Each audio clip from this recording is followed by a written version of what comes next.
যৌতুকের অভাবে বিয়ে হয় না, যৌতুকের যৌতুকও অভাবে দিতে পারি না, বিয়েও কেউ করে না। এই সোনার যৌবন নিয়ে থাকতে কষ্ট হচ্ছে? কষ্ট হইলে কিছু করার নাই, স্বামী বিদেশ। কিচ্ছু করার নাই, স্বামী বিদেশ।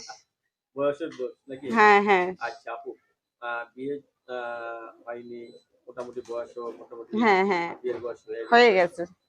রাত্রেও ঘুম হয় না? হ্যাঁ, ঘুম হয়? কি করবো, না ঘুমাইলে তো শরীরে সমস্যা করবো, এখন বাধ্য হয়ে ঘুমাইতে হয়। আবার শরীরও ঠিক রাখতে চান? অবশ্যই, যে আমার বিয়ে করবো শুধু খালি আমার বিয়ে করবো না, আমার শরীরটারও তো দেখা সে বিয়ে করবো। অবশ্যই নারীর সৌন্দর্য যদি সৌন্দর্যই না থাকে আমার মাঝে, তাহলে সে বিয়ে করবো কিসের জন্য? কারেক্ট কথা বলছেন। আচ্ছা আপু, কি রকম ছেলে চাচ্ছেন বিয়ে বসে? আমি একরকম হইলেই হইব ভাই, না, না, ভালো একজন মনের মানুষ। না। সে যদি বিবাহিত হয় আমার কোনো সমস্যা নাই, বিবাহিত হলে সমস্যা নেই? কোনো সমস্যা নাই। সে যদি আমার খাওয়াইতে পারে, পড়াইতে পারে, কোনো সমস্যা নাই। বিবাহিত পুরুষ হলে আপনার সমস্যা নেই, কিন্তু আপনাদের তো জীবনে একটা মেয়ে। কি হবে?